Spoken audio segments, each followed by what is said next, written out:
Hi, welcome back to, let's think about this. It's Earned Happy Endings still, and it's Manic Pixar Dream Girl Part 3, and it is Part 2 of Part 3. So, yay! Hopefully you watched the last one where we talked about the opening montage of Red's Dream, and this time we're going to talk about the circus.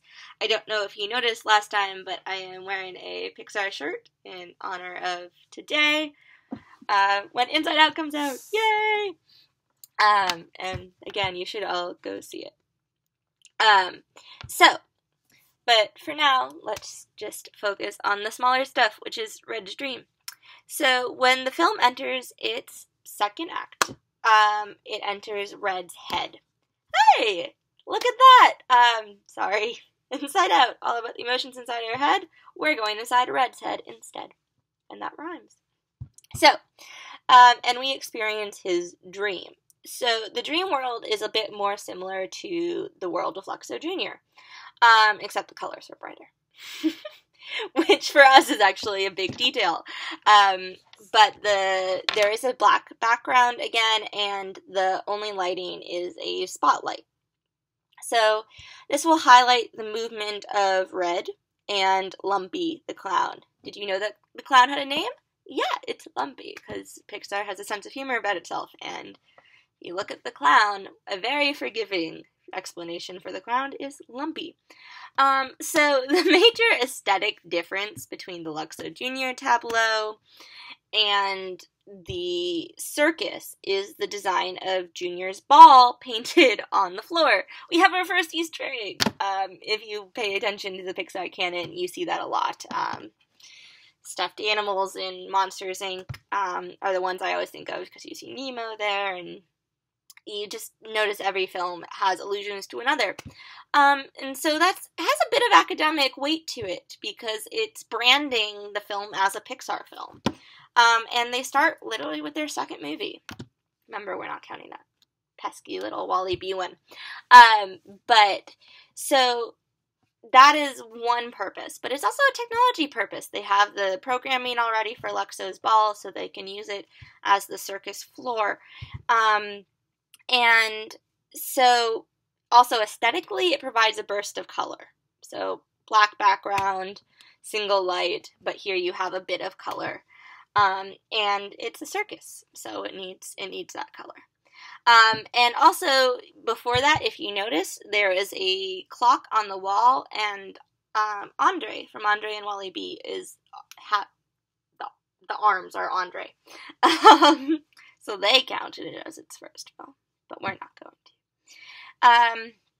And so, that again, this is them branding themselves, and at the moment, all these films have in common are that they are Pixar films, but providing this link makes us think more deeply about what that means. And so the next part of the scene starts with a drum roll. You know, typical circus, let's start with a drum roll. And it builds suspense and drama for the clown's entrance. What's going to come of it? It's kind of like Luxo's big moment. But the thing is, once the clown enters, it goes silent. It's just, like, not very exciting. There's a bit of depressing clapping. So, once again, the world hasn't really changed. It's still lonely and depressing. As opposed to, like, a big, colorful, big top with lots of people and performers. This is one clown in what appears to be an almost empty auditorium. So, and then after this, stereotypical circus music starts. It's not super original, and it's familiar and doesn't draw, and therefore it kind of functions again like that carpet we talked about with Luxo. It doesn't take attention away from the clown and Red, who the clown is riding. So it mostly is a sequence to introduce Lumpy, the clown, who becomes the scapegoat for the latter part of the film. He's not as significant a character as Red, but he is the first Pixar attempt at a humanoid figure, which is kind of huge. There will be more official attempts later on, a little bit more noticeable, but he is there first. And he's dressed in these kind of ugly, contrasting colors, and his rough nature is kind of masked by his clown makeup, but it's still there. He's still kind of creepy, and he's supposed to look silly, but he ends up kind of looking like a more cartoony figure. And added on top of that, he doesn't have an emotional arc, really, and all we really know about his personality is that he's not a very good performer. So these are kind of very basic elements that make us not root for him, not really sympathize with him. He becomes a kind of a plot device as opposed to a character. And so all he does is juggle, and he's kind of the complete opposite of characters like Luxo and Junior. So where there's like added details to make them these really awesome characters more than they have to be, Lumpy does not have those details. And so he really is a tool for Red, and that's it. So the other thing that changes with this dream world is the editing. And so it gets quicker and has an energy similar to Luxo Jr.'s once the show starts. So Luxo doesn't have any cuts, so you can't really talk much about the editing in Luxo, but it's a similar tone shift. And the shot scales the filmmakers choose to use to tell the story actually also show off the relationship between Red and Lumpy. So during the first portion of the segment, Lumpy rides Red in circles as he juggles. So they're one unit. But even though the characters are one unit, the camera separates them via the shot scales and the cutting. So you'll get shots of Lumpy without Red in them, and you'll get shots of Red without Lumpy in them. And this is important because it establishes that they aren't friends and primes the audience to root for Red instead of Lumpy and for his stealing the show, because they're not a team. Lumpy sees Red as a tool, but we'll really find that Lumpy is kind of just a tool for Red. And Lumpy also doesn't acknowledge Red, just like the world doesn't seem to acknowledge Red. And only, again, the camera is what makes us focus on Red. We would probably not acknowledge Red either, especially because he is supposed to be inanimate, and we don't know yet that he is one of those magical Lassiter creations that has life inside of him. So back to kind of the reality of the story, which is that we know Red is live. If Lumpy saw Red as a partner, our alignment might shift to him and make Red's kind of cocky actions, which need a lot of caveats to make them acceptable. This is one of them. Lumpy needs to not be a character so that those actions don't appear unfair and obnoxious. But Pixar people knew that, and so they took these steps, and as it stands, Red remains our subjugated protagonist. By using the cutting to establish Lumpy as a separate entity, the audience stays on the side of Red, the sad, lonely unicycle. So the first turning point of the second act is when Red establishes himself as an animate figure and steals the attention away from Lumpy. So this is like the moment in Luxo when the music starts and Luxo starts moving. So Red starts to wheel away from underneath Lumpy and starts to throw back the balls that Lumpy would have dropped. So again, saving Lumpy from his own ineptitude, but meanwhile stealing the show. And by doing so, he inserts himself into the act.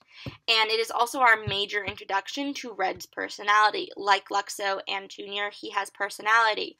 And he's playful and exploratory. And he is animated true to his mechanical structure. Again, these are all similarities to Junior. And his movements are all plays on the way a unicycle moves when it is ridden.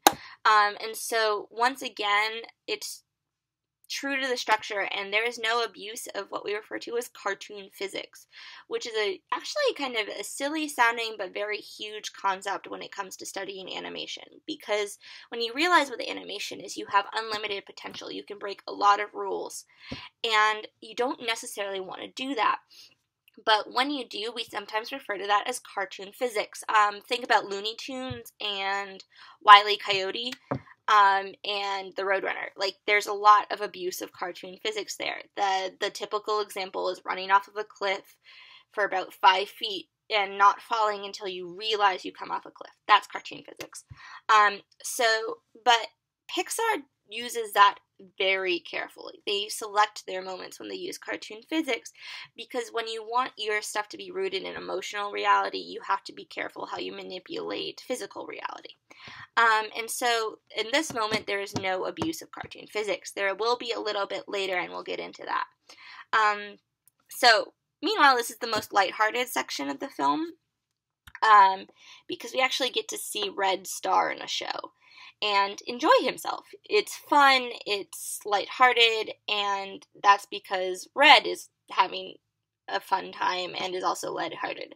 Once again, that very awkward sentence is supposed to point to the fact that the world and Red are intricately linked, and we want to be experiencing the same emotions as Red. And as we learn more about Red as an individual, the editing continues to establish the relationship even when we're not noticing it. It continues to divide the two characters up, and there are more single shots of either Red or Lumpy as opposed to Red and Lumpy. The editing establishes them in opposition to each other as opposed to one unit. So those are kind of the main functions of this part of the second act. Introduce Red as a character, show how he works, and then introducing how he reacts to Lumpy. But after that happens, we get what is actually the most cliched cartoon moment of the specific portfolio films. You could possibly argue out of all Pixar films, the kind of most overtly cartoon moment. Think about what I just said about Wile E. Coyote and the Roadrunner. In this moment, Red decides to remain at the side of the stage as Lumpy continues to juggle and unicycle without him. So Red stays over, Lumpy continues to go. Physically impossible. Lumpy has not realized that Red has left him, and so he continues to act like he is performing normally. It is the coyote going off the cliff and not realizing he's off the cliff. At the 2-minute mark, Red turns to the camera and shakes his head. If you remember, that's what Luxo did. It's a common movement. And he shakes his head in response to Lumpy's obliviousness. In that moment, Red becomes our straight guy. Like, he is the one who knows how the world is supposed to act normally, and Lumpy is the one messing with that. Which is kind of funny if you think that he's a unicycle. So when Lumpy sees that Red has wheeled off to the side, he pauses, looks down, and then falls. And so, yes, this takes advantage of cartoon physics due to the obvious impossibility of it happening in real life. If that does happen to you in real life, I certainly want to know about it. I certainly want to see a video. But Pixar will very rarely do this later, as it tries to create worlds plausible enough for the audience to relate to. And the exceptions will be seen in their comedies when they are participating in a more complicated tradition. Like I said, Looney Tunes is a huge influence on Pixar, and so they won't completely abandon those concepts because they're very valid comedic concepts. But like I said, like I alluded to last time, you're going for different things with these comedies, and so it gives them a little more license to play with cartoon physics. But the thing about these pratfalls is they make people laugh, but they don't inspire the imagination like a recognizable inanimate object coming to life does. That's just a whole nother idea. Like, when we see the pratfalls, we know we're watching a cartoon, and yes, while we see the inanimate objects, we know that's not real, but it's kind of a different sense of reality. It evokes a different world, but it's a little more closely linked to our own. And so once again, we have the music coming in here and punctuating an important moment. So as opposed to the silence contributing to the deflating of the ball, however, this is all about the laugh and Lumpy's terror as he falls. By making him so ridiculous in appearance and action, it is once again easier to side with Red, because there's very little that is actually human about Lumpy. And later on, Pixar will work on developing sympathetic villains, but all Lumpy really needs to do here is fulfill his purpose as being an easy target for Red's brief and imaginary triumph. So we don't really need to understand Lumpy, we just need him to be an obstacle that Red surpasses. So the turning point is a moment for Red, because by shaking his head, he cements our alignment with him, and like I said, he's the creature of reason in the world. He knows that that's impossible, and he actually breaks the fourth wall to tell us. And so just like Junior's wiggle, his head shaking is a loaded gesture that gives him appeal. So he also exhibits the same exasperation as Luxo, so you kind of get this weird fusion. And by fusing these two things, he doesn't come across as either a child or a parent. He's kind of old enough to be pursuing his dreams and to be a voice of reason, but not old enough to kind of lose the playful spirit or have given up on his dreams yet. It's a very cynical notion of growing up. But he's kind of in this middle ground, this kind of adolescent phase. And so it's kind of interesting when you think of the history of the piece, because the characters have kind of grown in age just as Pixar has, but like I said, they're not old yet, so they know what they want to create, but they're trying to various ways of getting there. It's a very kind of adolescent young adult phase of life. You maybe know what you want, but you're not sure what you're doing yet, as you hear from the 22-year-old. But the last moment of the film is a mix of triumph and pain, as Red gets applause and his own spotlight after Lumpy falls. This should be a very high moment, and a moment of celebration, but it turns into one of sadness, because the first notable sign that something is wrong is when Red starts bowing. So even with Lumpy's pratfall, Red has maintained his mechanical integrity so far. Everything he does links to his structure. There's nothing crazy going on here other than the fact that he's alive. But this is the first break in his mechanical integrity, because when he is bowing, what should be his rigid neck starts bending. So this could have just been them breaking the rules, but there's a potential reason for this other than filmmakers making a mistake or just deciding to ignore their predetermined rules, because the audience has already bought a live unicycle with a mind of its own and its ability to juggle. So this unicycle getting applause for that juggling is just as preposterous as the idea of a bike bar that could bend. So while in the moment we kind of believed it, this is showing us the kind of silliness of believing in something like that. And the unrealistic action is therefore tied to an unrealistic, unsustainable dream. So we just have this moment of kind of breaking the illusion. And due to the forthcoming unhappy end, sorry, spoilers, you were supposed to watch this beforehand, this is a kind of cynical but sadly accurate notion. It's kind of the filmmakers deciding to shatter all the magic they just created. So as Red is bowing, sound becomes a more obvious sign of changing fortunes. A transition from applause to rain guides the viewer out of Red's mind. I challenge you to go back and notice that really carefully. It was kind of a mind-blowing moment when I noticed the rain literally trickles into applause. So we have now come full circle, and the rain reminds us that this is all part of the same sad city, and this has all been a sad fantasy on Red's part. And it also is this kind of really depressing idea that the rain from the beginning of the film is actually all the applause Red will ever get. And then just to add insult to injury, the saxophone starts again, and the color starts to change, because we transition out of a dream into a world of black and white and red. And not only is Red not a star, he exists back in a world that is deprived of color. We don't have Luxo's ball anymore, and without color there is no life. His only lighting is the blinking Eben's bike sign, and the lights in the corner shining on the sale sign. It's a really depressing reality, and his time in the spotlight is literally done. And then this is punctuated by this really brief epilogue to add to the tragedy. Red bumps his head against the wall and undergoes a symbolic death as he turns back into a normal unicycle. So, like, he literally, like, he is no longer alive. He goes back into rigid, and what would a unicycle do if it was kind of perilously standing on its own next to a wall? It would fall back onto it.